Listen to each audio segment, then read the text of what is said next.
everybody, I'm Shaleyah. I'm originally from Houston, Texas, and I currently reside in Atlanta. I lived in New Orleans for a while. So from Houston, I came to Atlanta. I went to Parkland University.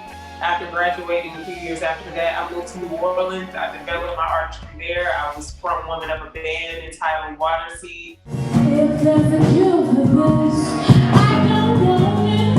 I don't want it. Well, Houston would be the foundation of my creative journey. My mother is my first musical influence.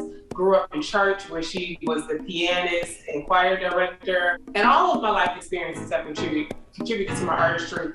But then when I moved away to New Orleans, that opened me up in a whole new way, because New Orleans itself is the birthplace of jazz. And something that I learned in New Orleans, I think freedom and liberation have always been important to me. It's literally tatted on my back, liberation. But I saw truly free people in New Orleans, like truly free, dance anywhere in the street. They just find the joy. They find the way to be themselves. Oftentimes, the city that we are from and we live in, there's so much we don't know about it because we stick to just those particular parts that we grew up in or the places that we go. But there are so many hidden gems in the city where we are.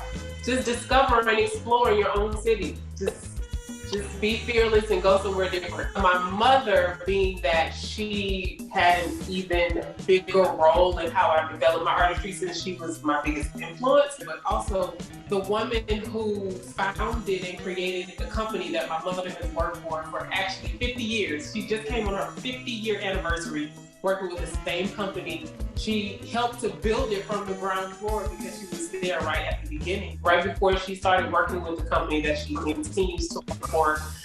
It was just past integration, like it had just been put into place.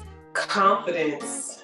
I do believe that we are born with confidence, and then through life experiences, it gets chipped away at through our, different people coming in and casting doubt and critique and things of that nature. So then you have to rebuild yourself up and just be fearless.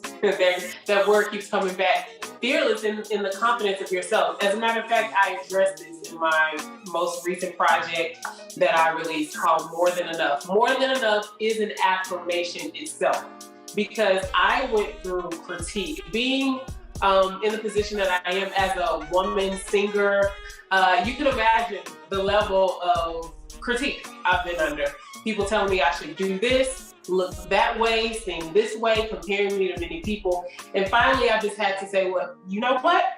I keep developing myself to get better and better, but I am enough as I am. I was born to do this. I was born with this talent. I'm developing it. Not only am I enough, I'm more than enough. And you really have to have that kick behind attitude. I think about some of the most traumatic stories that I've heard. Families that have gone through any and everything that you can imagine, the worst level of poverty, being violated, whether that's physically and or sexually, and just in dire straits. And let's say you have two siblings. One sibling becomes a product of their environment, and they deal with struggle their entire life, and the other sibling somehow becomes a major success. What is the difference between them because they have the same environment? Well, sometimes the difference is mindset. It's truly mindset. And sometimes what we have to do is take our own mindset into our own hands and control that. Some of the tools that I've used to do that, because I've also experienced trauma. I was not born with a silver spoon in my mouth. And I've also experienced counseling and therapy to help me. But even before I did that, something that has always, especially and most recently in my life, helped is meditation.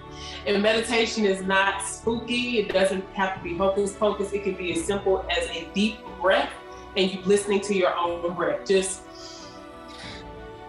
even when it's tough and you're tired or you are just agitated and about to go off, life is just doing too much, take a step back and just breathe. I remind myself every day, everything is working out for me. It's positive self-talk. Everything might be looking like it's falling, it's crumbling around me.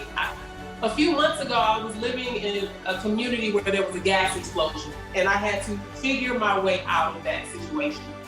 Every day, I still have to tell myself, everything is working out for me. Ultimately, it did work out. As you can see, I'm fine. But I'm so thankful that I survived that situation.